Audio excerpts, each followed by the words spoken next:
Greetings, friends. Welcome. The What's Right show is on, powered by Sam & Ash Injury Law. In a crash, call Sam & Ash 702-820-1234 because you deserve what's right. So, another day, another document drop by Tulsi Gabbard. And I want to step back here and acknowledge something kind of interesting if you think about it.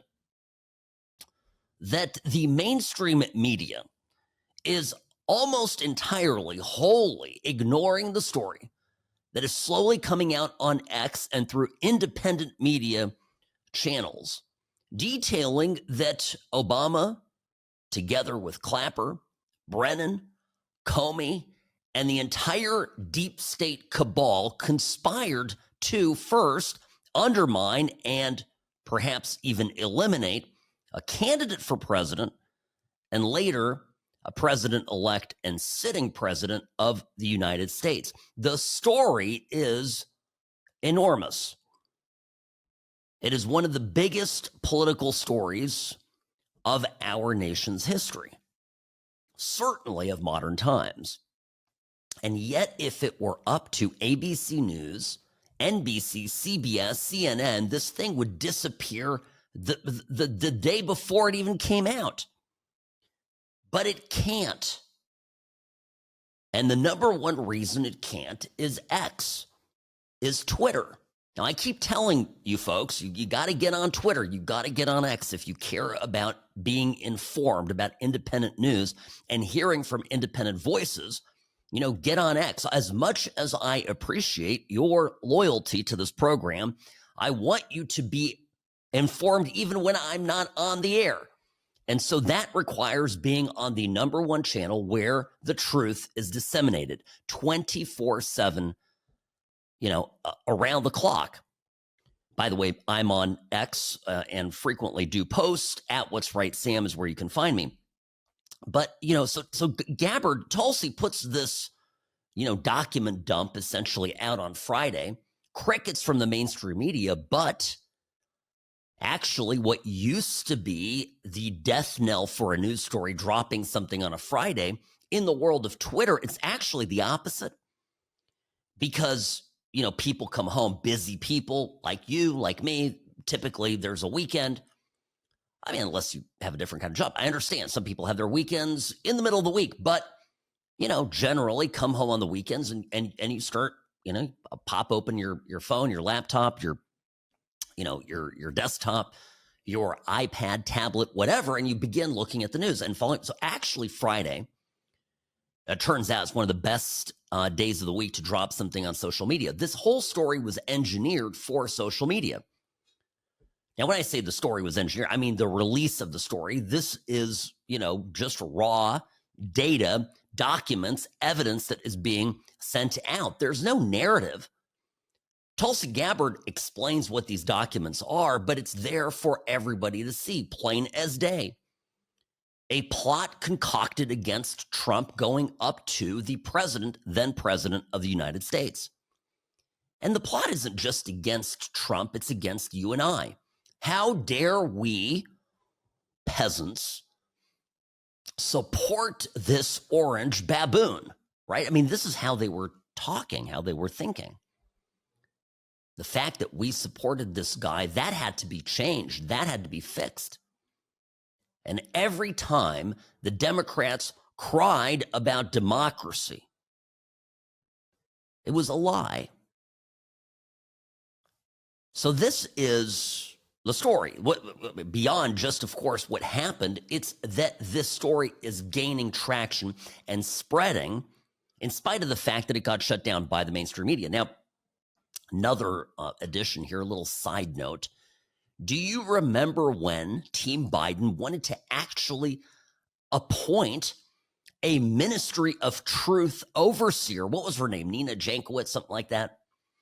And little Nina, although she was not that little Nina was going to sit there, like 1984 George Orwell, decide what would get printed. Maybe even go back retroactively, change news stories to adapt to an evolving narrative. Well, that's, of course, the plot of the book. But this is, okay, can you imagine if they had succeeded with this? Can you imagine a universe where X had not been taken over by a man named Elon Musk, committed to the pursuit of free speech and free expression, the First Amendment? The world would look differently. I think it's important to note, because as we, supporters of the president, have our momentary irritations with Mr. Musk, he deserves a tremendous amount of credit for the improving landscape that we find ourselves in, right? I don't think any of this, I don't even know if the 2024 election would have gone the right way had it not been for Twitter. And this is, folks, I don't plug things I don't believe in, and I don't send you on wild goose chases. I don't do crypto, and I don't do gold from Roslyn Capital, and I don't do any of these plugs. I just, it's me, it's my law firm, and I'll tell you the truth about things. Twitter is where you need to be. And even by signing up a free account that you use sporadically, you're supporting Musk's takeover. And there are people behind Musk too. Some big boys dropped a couple bill here and there, just so that you and I could see and read the truth. And it was an end run around the legacy media, the drive-by media, as Rush pejoratively referred to them as. And this is exactly right. They had a monopoly. And it started with talk radio. Now it's evolved to, certainly to podcasting, although you'll notice that there are certain podcast platforms that do throttle speech and do pull content off the air, same way that social media companies do. But Twitter, right, the evolution of being able to express yourself in a short format post rapidly became ground zero for state suppression of speech. And that's another scandal, right, that began to break. And we found out in the Biden years that they were actively telling Twitter to take things down. In 2021, people inside the Biden White House, when Biden came to office, were literally threatening Facebook, now Meta, Twitter, and other social media companies, including Google.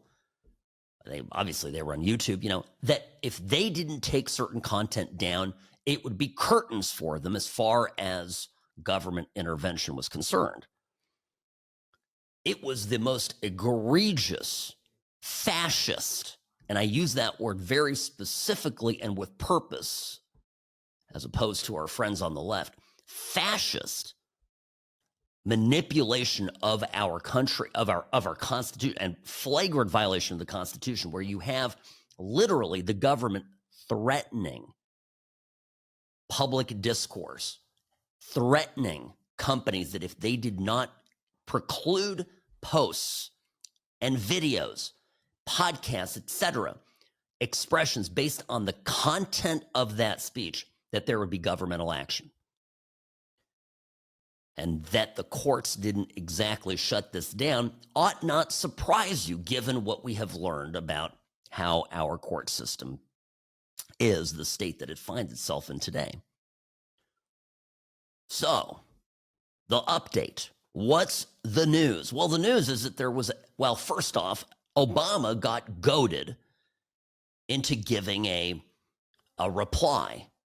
And I'll tell you what that is or was in a moment. But Obama gets goaded into this, and sort of it's this typical Obama haughtiness. He steps into it, and Tulsi was ready. Tulsi had it.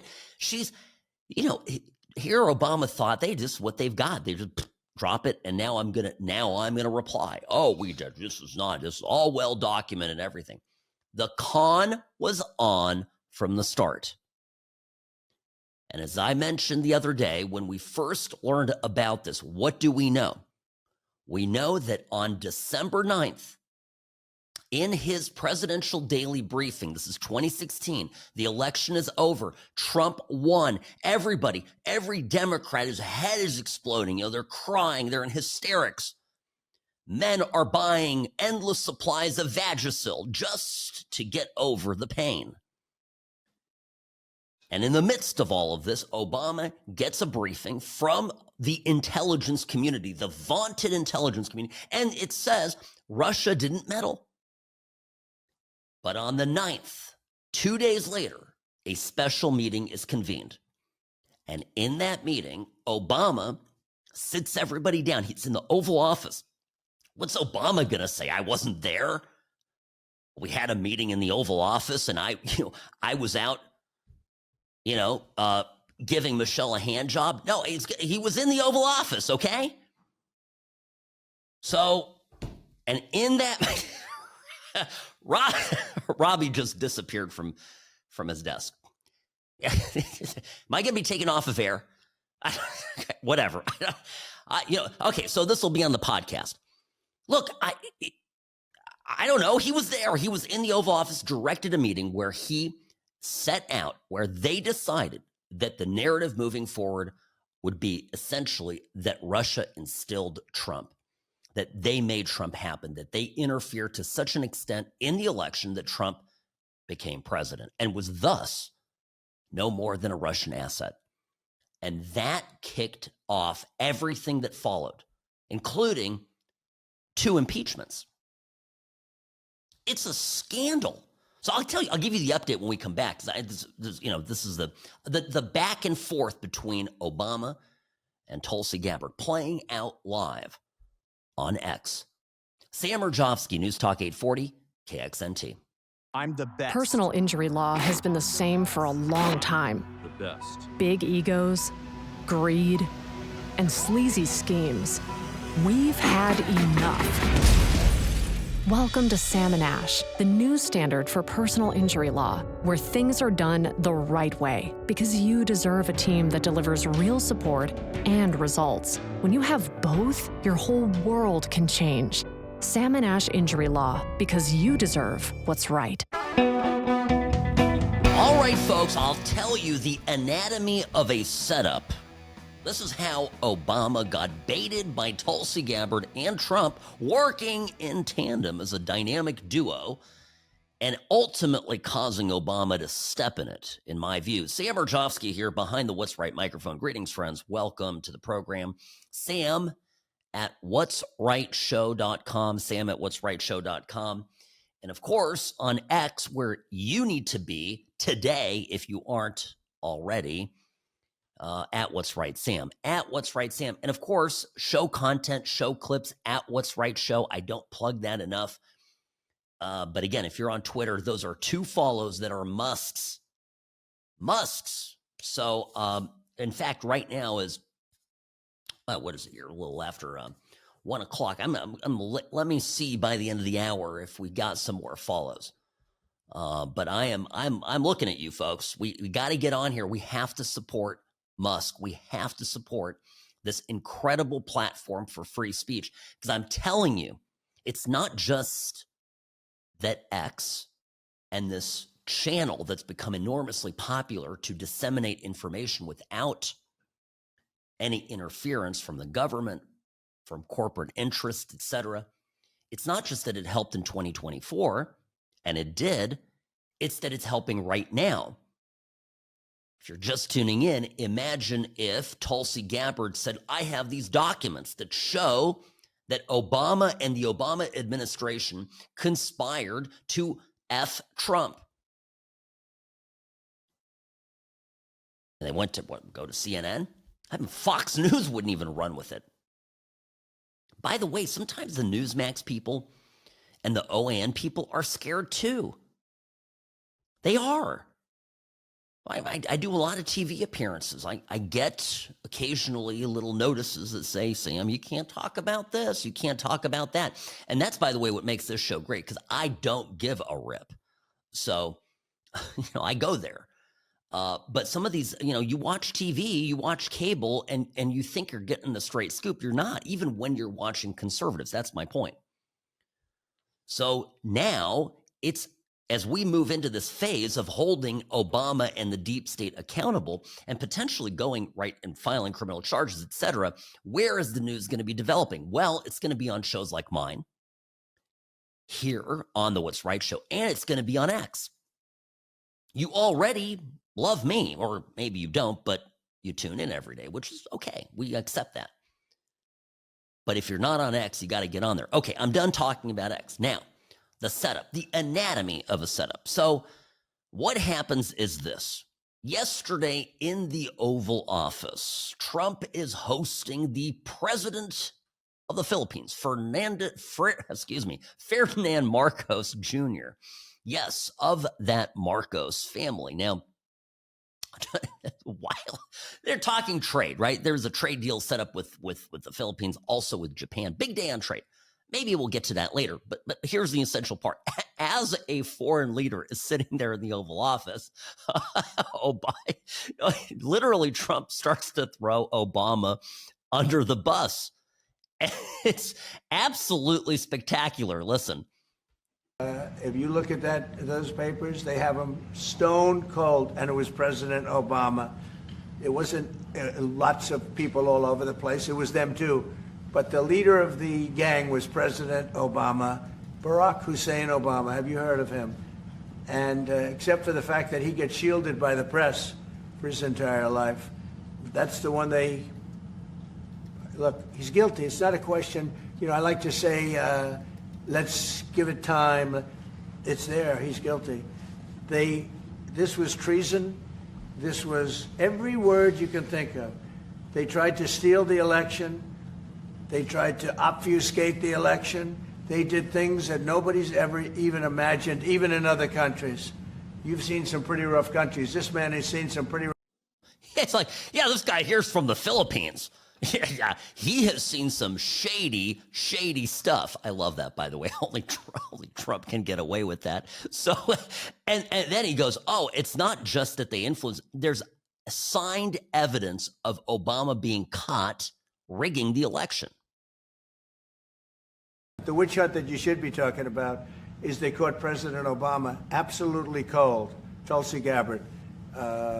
What they did to this country in 2016, starting in 2016, but going up to 2020 in the election. They tried to rig the election, and they got caught. And there should be very severe consequences for that. You know, when we caught Hillary Clinton, I said, you know what? Let's not go too far here. It's the ex-wife of a president, and I thought it was sort of terrible. And I let her off the hook, and I'm very happy I did. But it's time to start, after what they did to me, and whether it's right or wrong, it's time to go after people. Obama's been caught directly. So people say, oh, you know, a group. It's not a group. It's Obama. His orders are on the paper. The papers are signed. The papers came right out of their office. They sent everything to be highly classified. Well, the highly classified's been released. And what they did in 2016 and in 2020 is very criminal. It's criminal at the highest level. So that's really the things you should be talking about. So this is right there in front of Ferdinand Marcos Jr., El Presidente of the Philippines. And by the way, remember on Monday, we talked about all this. A lot of you emailed me and saying, Sam, is Trump really going to prosecute? Is this all hot air? Let me ask you a question. Let me turn it around. Does this sound like a guy who's letting it go? I remember I talked about this yesterday with Alan on his show, on Alan Stock, Vegas at 8. Are there going to be prosecutions? And I said, these guys this led to the raid on Mar-a-Lago. There's a line, there's a direct, through line that goes all the way to the lawfare in the post-presidency, inter-presidency period. They went through his wife's underwear drawer. They raided his son's bedroom. You think he's going to let this go? I don't. So Obama gets baited into a statement. Patrick Rodenbush, a spokesperson for the Big O, said that while the office does not normally dignify the constant nonsense and misinformation flowing out of this White House, the administration knew bizarre and ridiculous allegations warranted one. And so they called it a ridiculous and weak attempt at a distraction and sort of dismissed it, saying, we all know there was Russian interference. It's established. Just continuing to repeat the lie. And we come back, I'll tell you exactly what Tulsi Gabbard did to respond to this today. This saga's ongoing. You got to stay on top of this, folks. Lots happening. Sam Mirejovsky, News Talk 840, KXNT.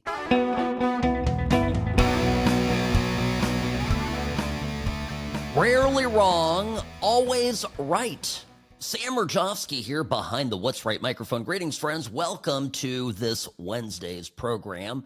Of course, swirling in the news, not getting covered anywhere in the mainstream media, is this developing story that irrefutable evidence released by Tulsi Gabbard shows that Obama, all the way to the top, the president of the United States, orchestrated a hoax against Trump and his team, that Trump was the favored candidate by Russia to win the 2016 election, and that Russia conspired to effect that through a series of manipulations, frauds, etc., infiltrating our elections. And of course, this served as a basis to not just undermine Trump, but to launch criminal investigations and even 2 attempts to impeach our duly elected president. Now, this is bad.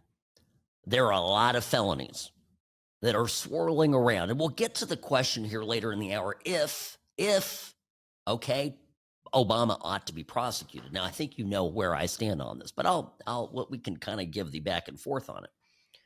But first, I mentioned how Tulsi Gabbard dropped these documents on Friday on X, that normally Friday would be a bad time to release this kind of stuff, but not in the world of the internet, because we working people, we are busy during the week, and we sit down and we consume the news, starting on Friday night, if we're interested. So a lot of activity. It's just a proven thing. There's a big spike in usership and people reading posts on Twitter beginning on Friday. So she releases these documents. And then Trump yesterday, sort of a 1-2 punch, sits down with President Marcos of the Philippines and begins to rail on Obama, accusing him of treason. Obama responds through a spokesperson, claiming that this whole thing is just beneath, the dignity of the office of former president of the United States, but that he has to say that it is all, what Trump is saying, a load of crap. Okay, so what then? Tulsi Gabbard has more ammunition. Obama should have just, what's the saying? Sometimes you just got to know when to shut the F up. But Obama can't help himself. He's a glib guy. He likes the, the sound of his own voice. So he got into some little bit of jaw flapping, and now he's got a problem on his hands. Because a subsequent drop earlier today from Tulsi Gabbard goes through and talks about, again, releases new evidence about what Obama did. And in one of the declassified House Intelligence Committee reports, on page 17, it shows that the Russians actually knew a lot of bad things about Hillary Clinton in the lead up to the 2016 election. For example, the Russians had knowledge that Hillary was on heavy tranquilizers, that she was suffering from psycho-emotional problems, that there was evidence of severe health ailments like type 2 diabetes and heart disease. They had internal DNC comms that Obama and others found, Hillary's health, quote unquote, extraordinarily alarming. The Russians also had evidence of secret meetings with religious leaders where Clinton offered significant increases in funding from the State Department in return for their support. I mean, this was all really damning stuff. Internal Democrat admissions that European allies were unenthusiastic about a Clinton presidency and thought she was not up to this job of being president. Here is the multi-million-dollar question.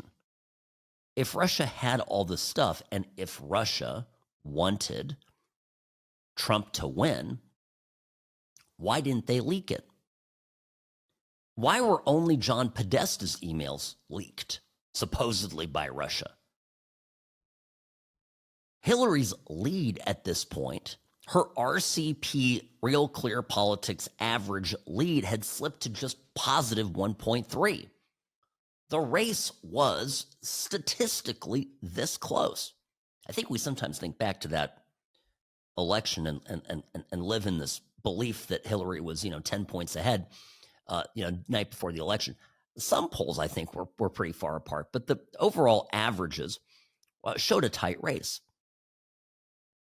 After all, they wanted to motivate Democrats to go out and vote. If Hillary was too far ahead in the lead up to the election, they wanted Democrats to go and show up. So anyway, the Russians should have dropped it all.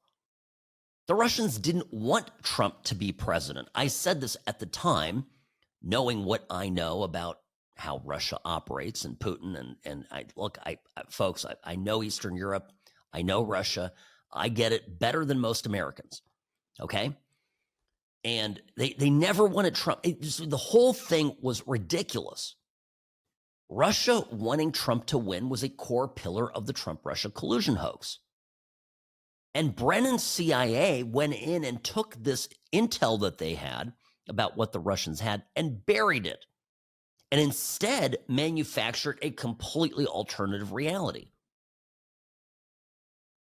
Now, one of the reasons we know that an alternative reality was cobbled together is that there were times when mainstream media, who, by the way, is very quiet about this right now, actually published intel before, and stories about intel before that intel came into being in the official record. Here's Matt Taibbi on the Megyn Kelly show yesterday talking about this and exactly how it went down. You can see on December 9th, there is an order from the Director of National Intelligence Office basically giving out directions on how to put together a new intelligence community assessment per the president's request. But as they're giving out the assignment, the homework is already published in the New York Times and the Washington Post. In other words, they hadn't even started work yet, or group work, on this assessment, and they were already telling everybody in the media what the conclusion was. So the entire work period of this had to be a sham. Essentially, they pre-concluded what was going to be in the assessment and started leaking in advance. Yeah. The whole thing was a sham. It was a joke. And by the way, the media was absolutely in on it. And if you go back, it's just a little sampling, a reminder, a supercut, if you will, of all the different times the media parroted what they were being spoon-fed by the intelligence community that had been giving their marching orders, first by President Obama, and then later actually by Obama himself from behind the scenes when he was no longer president.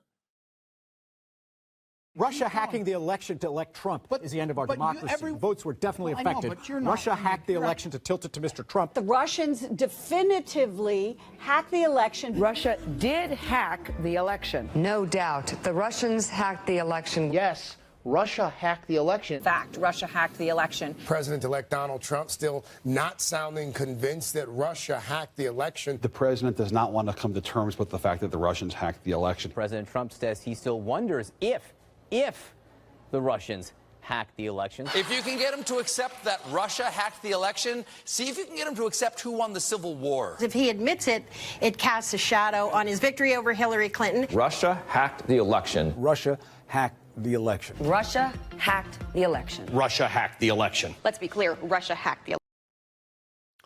Huh, interesting. Okay. Now, when I tell you that Obama was perpetuating this fraud in his post-presidency, let me just give you this as an example, a little reminder. This is Obama speaking in 2018 at a speech at the University of Illinois, and he is continuing to talk about the very thing that he orchestrated as if it is a fact, a bona fide fact.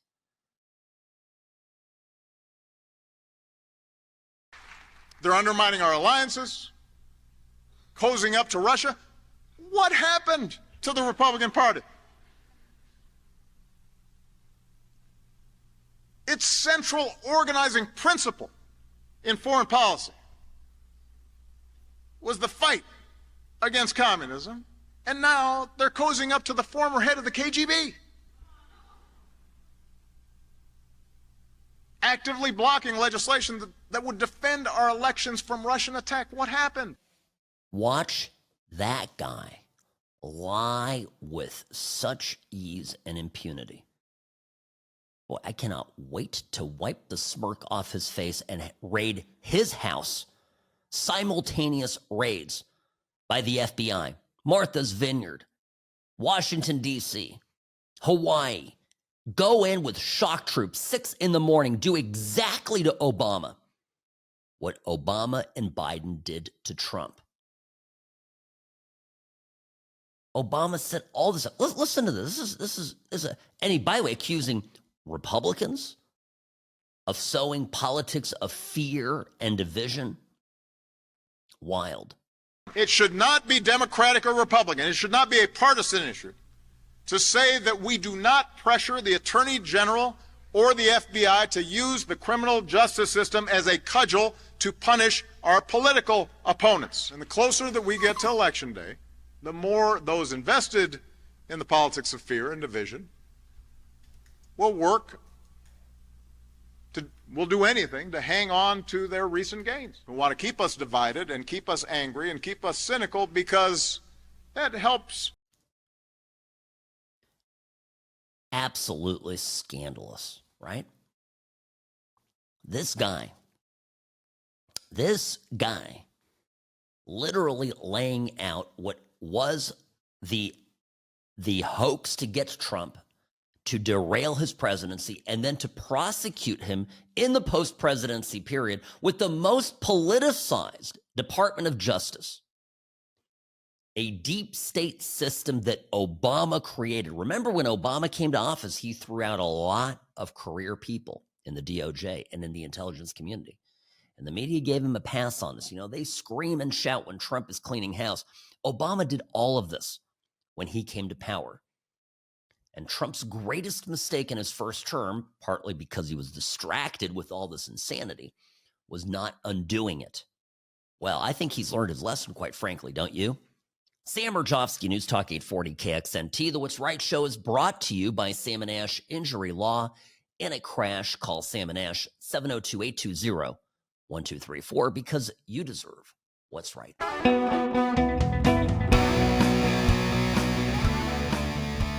I'll tell you, you don't have to read the tea leaves to sense that the Trump administration is planning a criminal action against Obama and his co-conspirators. Sam Mirejovsky here, behind the What's Right microphone. I, unlike Tulsi Gabbard, am an attorney, so I'm reading between the lines of what she's saying here and can tell you that a criminal case is in the works. This is just earlier today, a few hours back, Tulsi Gabbard at a press conference at the White House getting asked about this latest document drop, the one that she specifically released after Obama entered the chat with some stupid disavowal of this. This was all. Everybody knows it's an established fact, said Obama, that Trump was aided by Russia and that Russia interfered in the 2016 election. Here are Tulsi's comments. And again, listen to this through the lens, okay, of do you think that Team Trump is serious about prosecuting Obama and his merry band of election-denying cohorts? Yesterday, you've inferred that the former president helped lead a coup. Based on what you now see, do you believe President Obama is guilty of treason? I'm leaving the criminal charges to the Department of Justice. I'm not an attorney, but as I've said previously, when you look at the intent behind creating a fake manufactured intelligence document that directly contradicts multiple assessments that were created by the intelligence community, the expressed intent and what followed afterward can only be described as a years-long coup and a treasonous conspiracy against the American people, our republic, and an attempt to undermine President Trump's administration. Well, there you go. I'm not a lawyer. I'm leaving the criminal charges to the Department of Justice. By the way, she didn't say I am leaving the question of whether to file criminal charges to the Department of Justice. She's like, I'm leaving the case, the criminal case, to the DOJ. I mean, again, as an attorney, let me tell you, words matter, and I tend to maybe sometimes overanalyze people's words, but I think that's why you listen to me, because oftentimes I pick up on things that sort of get passed up by other media outlets. To me, it sounds like she's very aware of a criminal case already in progress. And remember, before all of this broke, we already got some hints that James Comey was under investigation. Remember that a couple weeks ago? If you start taking together all the stuff that we know, it seems that Team Trump has been working broadly on a criminal case. Now, by the way, again, it's self-inflicted, but the whole Epstein fiasco and all this pushing of the Epstein deal that the Democrats engaged in, I think, was timed knowing full well that Trump was onto them, knowing full well that a criminal investigation was initiated, knowing that they had limited time to react to throw the administration into chaos. That apparently did not succeed. Okay, so this is important. Well, also then I used to like him. I used to stand up for him here.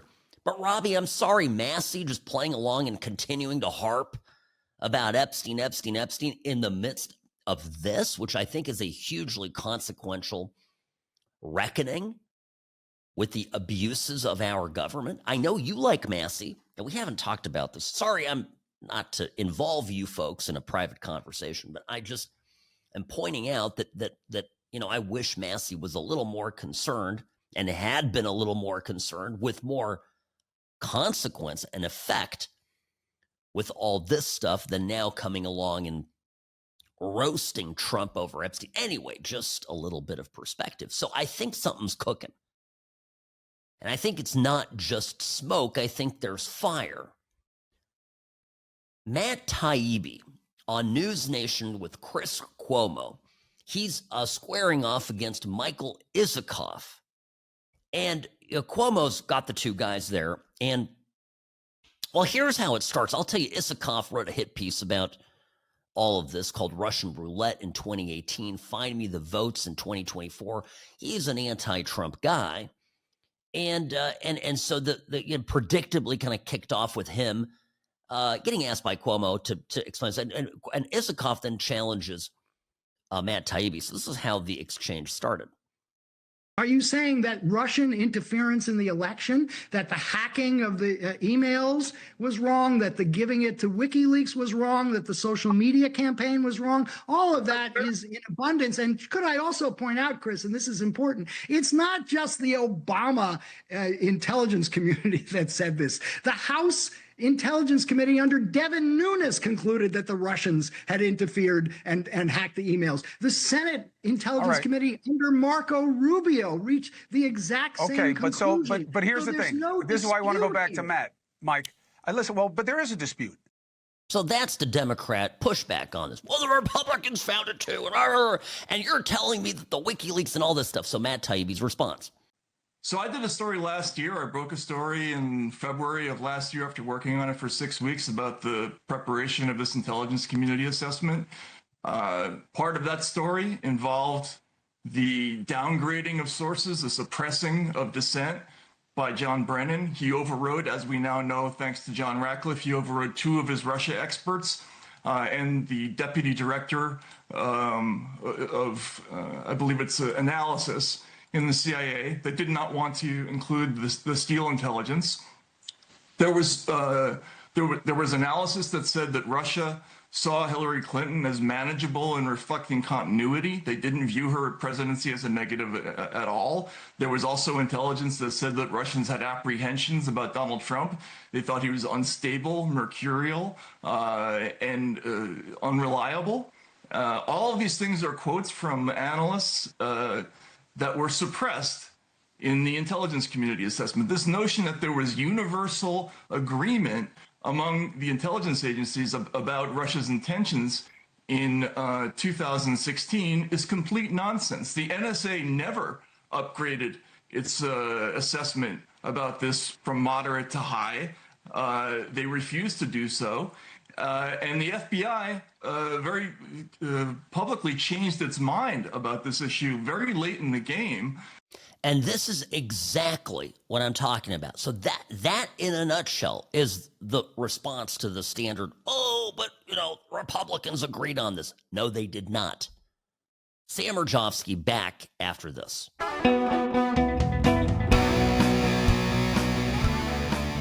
Greetings and welcome to the What's Right show, your place for common sense conservatism, Monday through Friday, 1 to 3 p.m. here on News Talk 840 KXNT. Sam Mirejovsky here, your host, known as Nevada's favorite recovering Californian. Yes, c'est moi.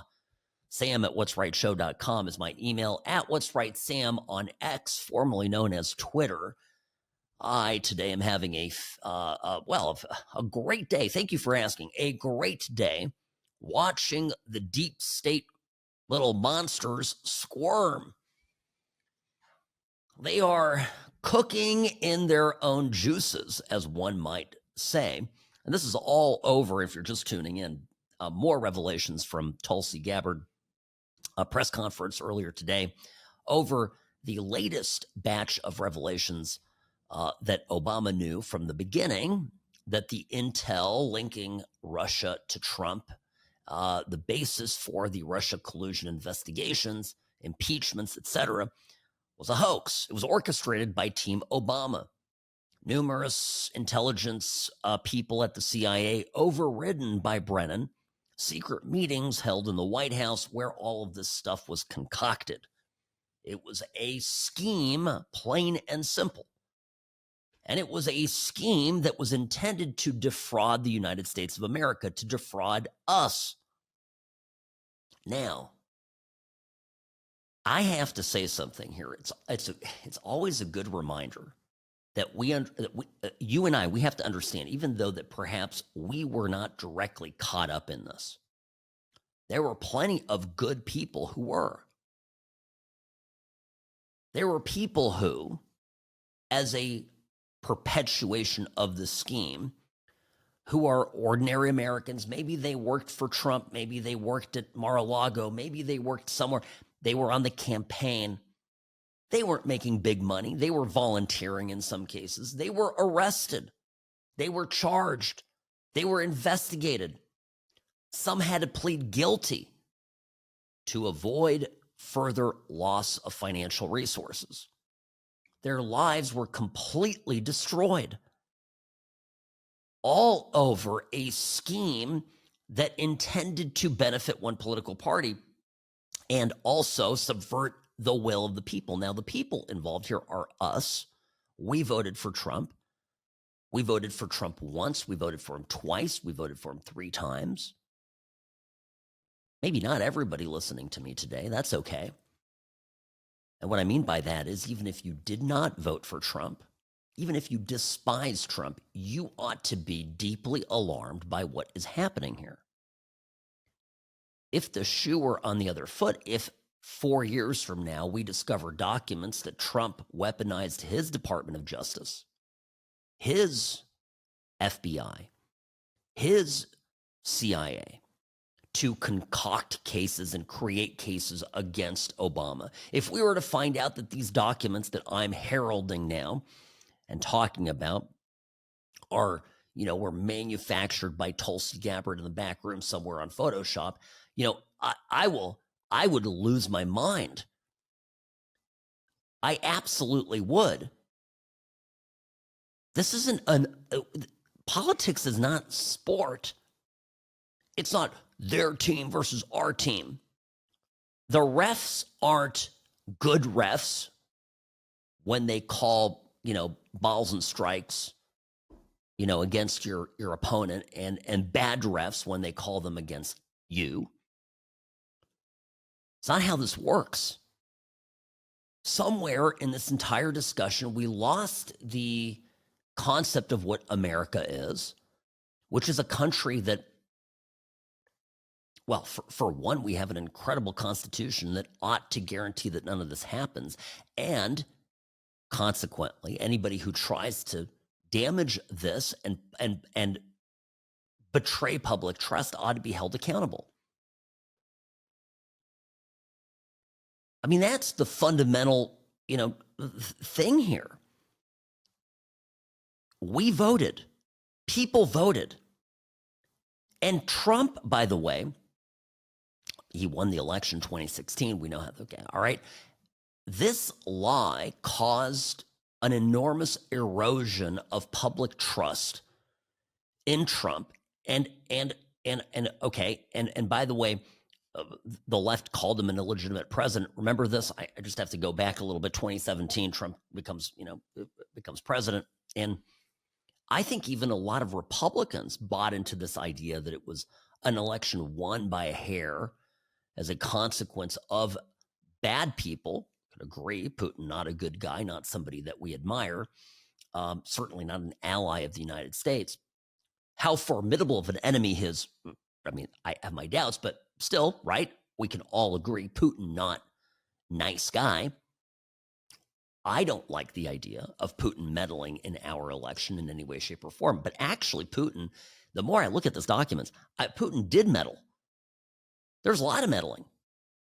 But Putin had bad stuff on Hillary and refused to release it because, and Matt Taibbi says this in pouring over the records, and I played that clip just before the break, he explains that the Russians saw Hillary as manageable, as a continuation of the Obama years. They weren't mad.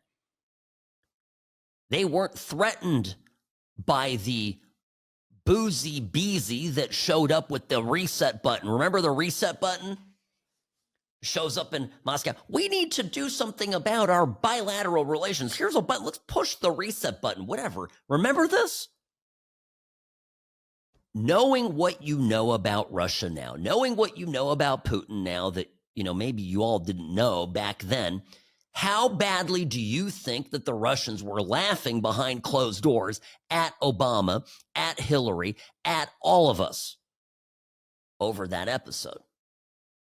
And where did we find logically the conclusion that, oh, after all of that, I think they want Trump, who, exactly as Matt Taibbi says, was perceived to be far more mercurial. What's Mercury? It kind of runs any which way. It goes anywhere it goes. It's not predictable. It's not fixed. Much more challenging, right, in statecraft to go against somebody like Trump, who's a bit of a bull in the china shop. And I've always said this on the show, by the way. I've always said that the greatest asset that we have in foreign policy is that Trump is completely unpredictable and that he is insane. And I do this in debates with people. They tell me, Sam, but Trump's crazy. He's going to cause World War III. No, he's keeping everybody guessing. He's keeping everybody guessing. No, that's a good thing. So anyway, This is a huge, enormous story. And it's fundamental to us surviving as a country. And what I mean by this, if this doesn't get punished, if these people aren't brought to justice and at least tried, even if they're not convicted, we can never get back to a place where we ever have a normal election again. Because they will, the Democrats did this once, they'll do it again. And you see that when Obama got away with it, and in Trump's last term, Trump didn't really do anything really of significance to fight back against it. Of course, he was getting derailed left and right, but he didn't do anything of significance. And the Republicans, I mean, hell, for the 2 years that Republicans were in charge of Congress, Paul Ryan, Mr. Rhino, we call him a white rhino. Can we call that? He's a little pasty. We call him the white rhino, although not as endangered as we would want. Paul Ryan, the white rhino, literally might as well have been a Democrat. Why do you not remember that? What did Paul Ryan's Congress do for Trump? And that's what's most comical about all these people that I see now on CNN who are trashing the story, going, well, even the Republicans agreed with this. Yeah. Because Rhino Republicans were in full agreement with Team Obama that Trump had to go. Trump was, to Republicans of yesteryear, even more of an existential threat than he was to Democrats. And this cannot be forgot. When they write the definitive history of Donaldus Magnificus, when they go and sit down and write an honest-to-goodness accounting of the Trump years and of the political chapters of Trump's life, one of the greatest takeaways will be that Trump went against everyone in the political establishment. He went to war against his own party. He went to war against the Democrats. He went to war against the intelligence services. The same intelligence services that once upon a time were challenged by a young, handsome president named JFK, who incidentally ended up with a bullet going through his head. So it didn't work out super good for him. And a touchy subject given the events a year ago in Butler, Pennsylvania. But Trump didn't stop there. He actually even went to war against the media. He went to war against the media when Rush Limbaugh, who folks, you know how much I just revere Rush, told privately and publicly, warned repeatedly Donald Trump to not poke that hornet's nest, that no one has been able to go against the media and win. When they write the definitive history of Donald J. Trump, the political chapters, it will be noted that he is exceptional and unique, the only person in the history of this country to go against every possible component, every component of the political establishment and win.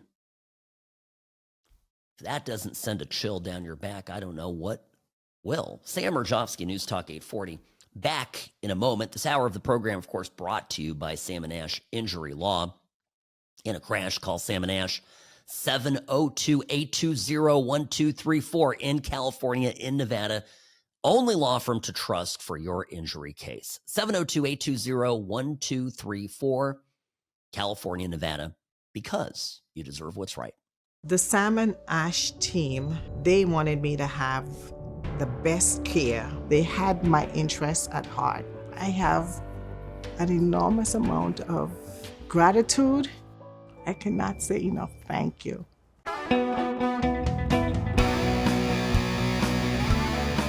I I too remember the chants at the rallies in 2016, lock her up, lock her up. Sam Mirejovsky, News Talk 840 KXNT. I'm getting a lot of emails here from some of you perturbed that Trump would actually proceed with jailing Barack Obama. Now okay, here on the What's Right show, let's be clear, we're realists. I don't know that Obama's actually going to go to jail. I want to see a reckoning on the record of everything that was done wrong, of the crimes that were committed. Okay, so let's not get ahead of ourselves. A lot of Republicans, perhaps even me a little bit, although I understood the wisdom of it, they went after the election in 2016, after 2017, Trump becomes president, goes, what happened to locking her up? Trump promised a wall. We didn't get a wall. You promised to lock up Hillary. Didn't lock up Hillary. He went through a litany of things that Trump promised and didn't deliver on. Now, setting aside the wall, of course, and Paul Ryan, Republicans and later Democrats in Congress wouldn't fund it. We didn't have a big, beautiful bill. Blah, blah, blah, blah, blah. Okay, I understand why Trump couldn't get it done, and I understand that Ann Coulter is a beezy for constantly shoving it down Trump's throat. A lot of that was unfair. The lock her up thing, though, remember, and Trump got at this yesterday in that little press conference in the Oval Office with the president of the Philippines. He said, listen, people said I should have done it. I didn't do it. I wanted to be nice. Meaning Trump observed convention. He didn't go around locking up ex-presidents. He didn't go around, like they do in the Philippines, pursuing the spouses of former presidents. That wasn't the polite thing to do. Trump took the high road. And then these, I want to swear. Folks, I'm sorry. Sometimes I get upset. But it's a family program. I've already said that Michelle Obama has potentially a male sex organs. I gotta keep the show a little bit cleaner than I want. I want to swear. These freaking idiots push it too far. They raid Trump. They arrest him once, twice, 3, 4. Okay. You know the story. We're not going to relitigate it. Now Trump has, I think, permission to go. And one of the wisest people on the internet, Scott Adams, said this just the other day. I want to play his exact thoughts on this. Is it the right thing for Trump to go and arrest Obama? Okay? That's the question. Listen to this. I'm going to say, I've said it before, but I'll reiterate. For most of my adult life, I would have said, no, you don't want to go prosecuting the last administration. Because once you start doing that, everybody's going to be trying to prosecute the last administration. Except that's what the Democrats did to Trump. When he was out of office, they went after him. And to which I say, well, they took the gloves off. They changed the rules. So I believe that they have given Trump a free punch, meaning that if he aggressively tried to jail the people from a prior administration, I feel like he's totally ethically, morally, legally, politically, he's exactly where he needs to be. There it is.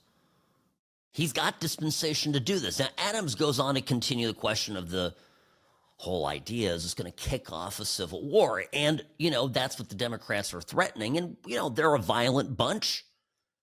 Republicans accused of insurrectionism in the last 4 years. But I think the Democrats are a far more likely band to actually do something truly violent. So Adams answers that as well. If you saw a perp walk in which Brennan and, Kerry and Obama were all taken away in handcuffs and then tried and convicted and put in jail, you don't think that would cause an actual civil war? It would. And here's what I would say about that.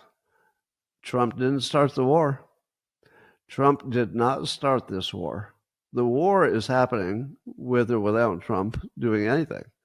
The war is raging because they would jail Trump and any of his supporters in a heartbeat, and they're probably just waiting to get power back so they can try it again. So, given that all the gloves are off, all the rules have already been broken, and the precedent has been set, I'm 100% in favor of jailing any of these named people if the justice system decides that that's the right answer. Only if there's the case is made. But yeah, I'll take whatever blowback. I will accept the high risk of a civil war. Absolutely. Yeah, we can't live in a country where you can just make up a hoax and put somebody in jail and take them out of the race. Nope. Exactly right. There has to be a consequence for what they did. Otherwise, it'll happen again and again. Now, at the very same time that we have this, I guess, this developing story of what I think is a criminal investigation occurring as we speak at the Department of Justice that goes all the way up to Obama and includes a lot of our favorite, cast of characters. There's also an all-out attack going against Democrats' vast patronage network. Now, I want to get into this because these two go hand in hand. The Democrats, to stay in power, to retain their power, did two things simultaneously. They weaponized the justice system and the intelligence community. And then they also deployed an enormous amount of resources, read our taxpayer dollars, to win favors, love, etc., loyalty from the country. And right now, Team Trump is getting rid of both of these things. Sam Mirejovsky, News Talk 840, KXNT.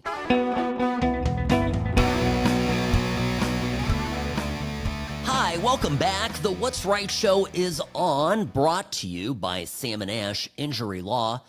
In a crash, call Sam & Ash, 702-820-1234. That's the number to call. Offices in Nevada and California. You know the drill. If you've been in an accident, you've been hurt, don't go to one of those crazy wackadoodle lefty law firms. Okay. Call Sam & Ash, people you can trust.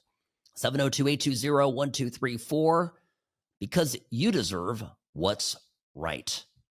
Folks, it's not just about the concocted hoax, Russia collusion, boondoggle that the Democrats foisted on Trump, on all of us for the past, now going on 9 years, 8.5 years.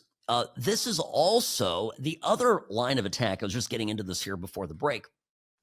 The other line of attack that the Trump administration is engaging with, beginning with Doge, but continuing through the big, beautiful bill, continuing through now with the rescission cuts, is stripping from the Democrats their power to give a bunch of money to all these different NGOs, hell, even NPR, hand out bazillions of dollars year after year, budget after budget, to all these different entities that in turn did nothing but aid and propagandize on behalf of the Democratic Party.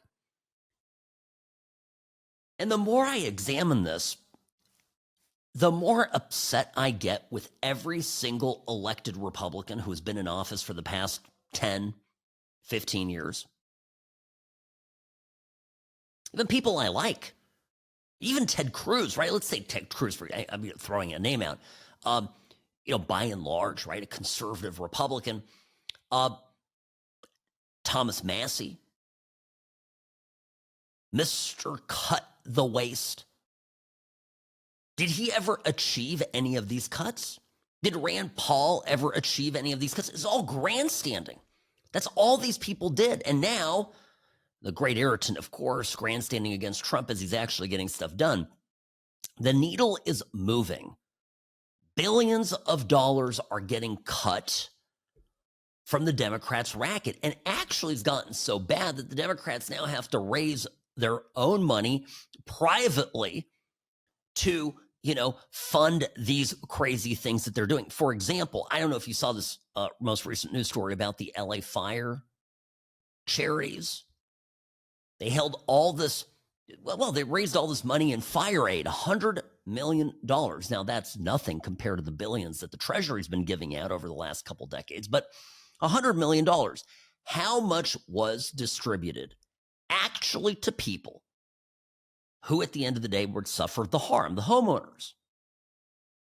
Fox 11 News on Monday of this week got into this. Sue Pascoe describing where the 100 million buckaroos went. A reader sent me a little note and said, I've never seen any fire aid money. How do I apply for fire aid money? And I thought, I've never thought about that. There's 12,000 people, basically 12,000 homes gone. Those people probably want to know where the money is. This will be an easy task to find out. So I contacted the Annenberg.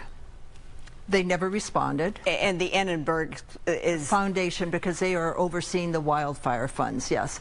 So I emailed them several times. They never responded. I called them several times. They never responded. And finally, it was like almost 2 weeks later, a woman got back to me and she said, I'm sorry for the delay. The person you need to speak to is Chris Wallace. He's a media spokesperson for wildfire funds. So I contacted Chris and I said, victims want to know when they can get their money. Seems like a very simple question. He said, basically, they don't. All this money are going to nonprofits, and then nonprofits will take care of making sure the money's distributed. Oh, so kind of just like how USAID worked. Only now USAID's dismantled by order of Marco Rubio. And thanks to Doge, we know all the stupid stuff they were spending money on. Certainly gave us the basis to, to support the decision to shutter it. Now, I listen. So they've resorted now to raising money. The Annenberg Project, this is a private fund that, has always supported all sorts of liberal programming and like. And so they got behind this, and they're just handing money to all of these groups that have been probably cut off recently by USAID and are now feverishly trying to steal whatever money they can from the private sector. I love this. Number one, now that it is money getting divided up like this, that is publicly donated money, there will be, I think, more oversight and accountability for it. There might even be some lawsuits. Listen to Pascoe, the journalist who followed this, pulled on this little thread and began unraveling it.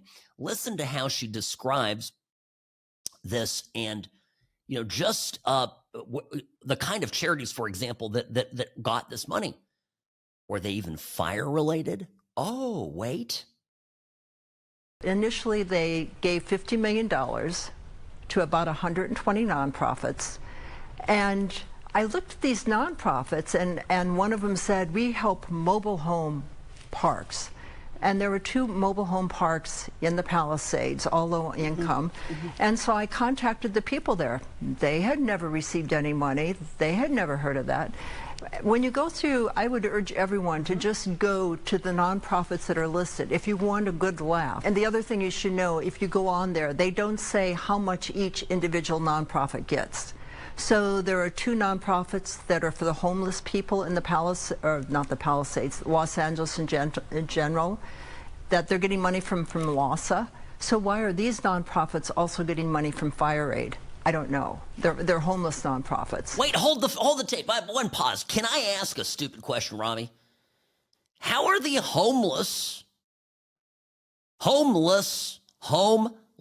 without homes, how are they getting money intended to help victims who lost their homes in the LA fires? Can I be, Ladies and gentlemen, I give you the modern Democratic Party. This is how they operate. Now, I'm bringing this up because this kind of stuff happened day in and day out. USAID money went out to charities. FEMA money went out to charities. When the border invasion happened, they funneled federal tax dollars to all these different NGOs, read charities.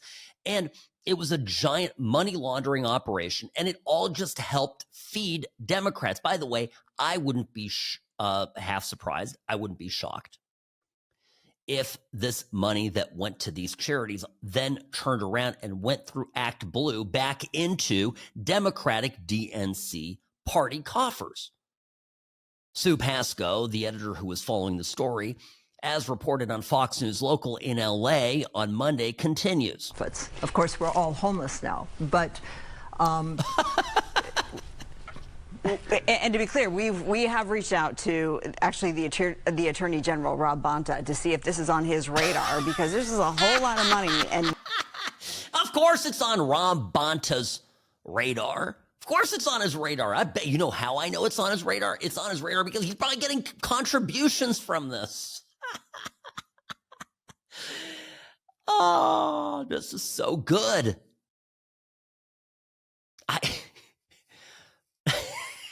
What, Robbie, are you? But Robbie, are you surprised by any of this? I mean, does this like surprise you in the least? Okay, what else is getting dismantled? So it's not just USAID. It's not just now that they're having to steal charity money in order to make ends meet. That's how bad things have gotten for the Democratic patronage machine, thanks to Donaldus Maximus and this wonderful administration. But what else? They're also going after DEI. I'm telling you, folks, I called this from the beginning. DEI is an extension of the Democrat patronage machine. Why? When you give something of value, a job, a government contract, a position, a license, admission to university, okay, into Harvard. You give something of value to someone who's not qualified to receive it or is not the best candidate to receive this. And you are the reason they're getting it. You are the Democratic Party. You're the DEI monster behemoth, right? You hand something like this off to a person. Who do they owe for that favor? The answer is it's the Democratic Party. The answer why, for example, the FAA doesn't have enough qualified controllers is because during the Biden administration, they decided that these jobs that pay very well, these jobs that can give people a couple hundred, few $100,000 a year in government work was something of value. So they held them back. They had people interested, but were like, no, you're white.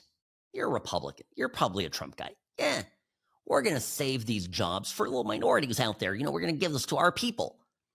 The DEI was a pretext. Oh, minority hiring. It wasn't about DEI. It was about holding back jobs that were seen as valuable, that were government patronage jobs. This is how the left looks at things, and handed it out to their political allies. And then they didn't have enough qualified political allies to fill the positions. And then they, planes started hitting each other. Right? The rest is history. Gosh forbid. I'm going to be on a plane again in a couple of days. I struggle to talk about this. Incidentally, follow up on the story. If you've been paying attention, you will have noticed that recruiting for the FAA for the controller positions through the roof. And then I believe it's through the roof now. They're getting people in because they've opened it up. They said, listen, these are the qualifications. We don't care if you're purple. We don't care if you're Elizabeth Warren, right? You walk in with moccasins. We don't care. You just need to show up, do the test, pass the test, get trained. You got the job, and it's a good paying job. Lo and behold, people are showing up for good paying jobs. Who would have thunk? Meanwhile, in the midst of all of this craziness, and this again speaks to my point that I'm making, there was a piece, was it the Wall Street Journal that ran this? The controller who was stressed out. He was stressed out. He was on leave. He just was so overwhelmed by what was happening in wherever it was, Newark. Oh, at the airport, I can't take it. And, They went into his pay, and the guy was, what was his pay even, Robbie? I forget. It was astronomical. And I had people writing me, emails, Sam, the average controller doesn't make that much. I get that. Okay, I understand. Still, it's a good paying job, is my point.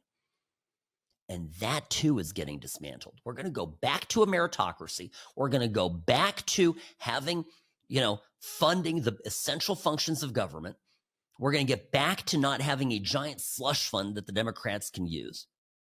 And incidentally, you're going to see a lot of news stories out there of NGOs going under, having to close their doors, and the media going, oh my gosh, kids are going to starve. No, the only people that are starving are the apparatchiks in the Democratic Party. They will feel the pinch. Amazing stuff going on, folks. You just got to pay attention. Sam Mirejovsky, News Talk 840 KXNT. Back in a moment.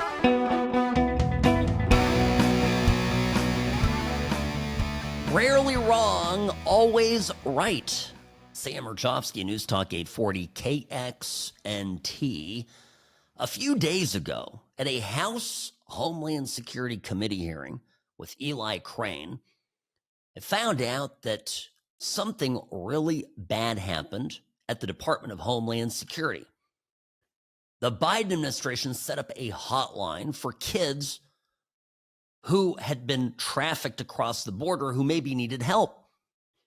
Now, you think that those kids called? Do you think that people called on behalf of the kids? Oh, I found a kid in my backyard here. I live on the border. I better call somebody. Oh, okay, I'm going to call. There's a hotline for lost kids. I'm going to call the hotline. The astonishing truth is that most of those calls went unanswered. Listen to this. So you're telling this committee that the Biden administration, while they were letting all of these unaccompanied minors into the country, and as we've talked about today, they weren't keeping track of them, they issued these kids a hotline that they could call if they had trouble with the sponsor family that they were put with, and you're saying that 65,000 calls to this hotline designated to protect these kids went unanswered? Is that what you're telling this committee? Yes, sir. Wow. I mean, I don't know if there's enough time to arrest everybody who participated in the fiasco that has been the last 4 years, but my gosh, Trump's just barely starting on what happened in 2016 and 2015 and 17. At this rate, we're going to need another decade to work our way through the layers of criminality. Can you imagine this? The Democrats allowed this to happen at the border. They let it happen. And why? Again, I think they wanted these kids to get through. They wanted all of this to happen. It's just absolutely astonishing. And the Democrats, instead of going, gosh, you know what? That's awful. And we really need to atone. And I'm sorry, because by the way, we're America. And I don't know if you know this, but something great about our country is if you come forward and go, you know what? I absolutely feel wretched about what I did. I am sorry. It goes a long way.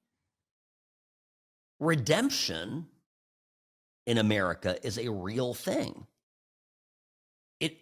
It is. And actually, I think pretty uniquely American. We're very good at it here. It's just my observation as I travel around the world. So these Democrats would come out but instead they're doubling down on it.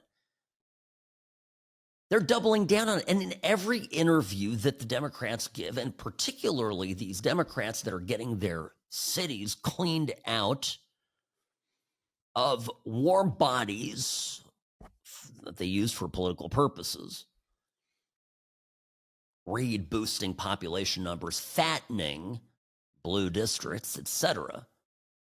All they can talk about is how Trump is terrible. Bass got asked, speaking of Mayor Bass in LA, asked about the fires, missing $100 million from the $100 million got raised, somehow disappeared, a bunch of charities. Bass says, Trump's pretty good on the fires, but on immigration, listen.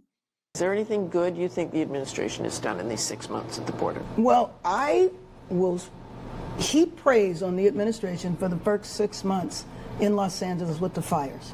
If you ask me, is there anything that they have done good in terms of immigration? I don't know. I don't think so. I think that the viewpoint has been punitive, has been let's make it as miserable as possible so that these people don't come. And whatever they're doing is certainly working at the border itself. We were down on that. Oh, Mayor Bass. And by the way, former member of Congress, right, dialed in Democratic Party operative. She's aware of this scandal that's growing with these missing kids at the border. She knows about it.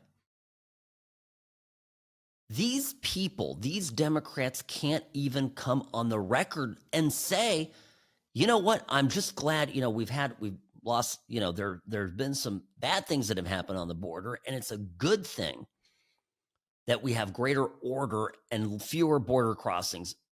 I give Trump credit for that, but maybe we should leave people that are already in the country alone. Okay, they won't even say that. Karen Bass literally would rather have hundreds of thousands of kids go missing, 65,000 unanswered calls to the Department of Homeland Security hotline set up for unaccompanied minors crossing the border. She'd rather have that happen. Use little kids as drug mules and sex slaves than give Trump a win, because Trump's win equates to a loss of political power for her. So if we can recap, as we sit here today on the 23rd of July, what all is happening? We have, number one, obviously, manifestly, a criminal investigation underway into Obama and everybody under him that perpetuated the Russia collusion hoax. They're going to the source of it all the way to the top. It's happening. I stake my reputation on it. Number two, we're dismantling.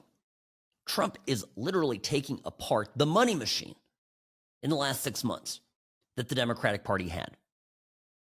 Taking it apart to the point that the Democrats now have to resort to stealing charity money just to keep their little pet agencies, little NGOs afloat. And number three, the entire purpose behind an open border was to feed the Democratic machine and keep the states like California, afloat politically, flooding these blue districts with bodies that get counted in the census and gradually lead to, certainly a takeover of the Congress at the federal level, but also, helps mitigate the crazy financial tax regulatory minimum wage regulations that a state like California has. This is what's going on. I gotta run. It's end of the hour, Robbie. Sam Mirejovsky, News Talk 840 KXNT. I just am overwhelmed by the good news. I'll see you tomorrow, folks. Be well.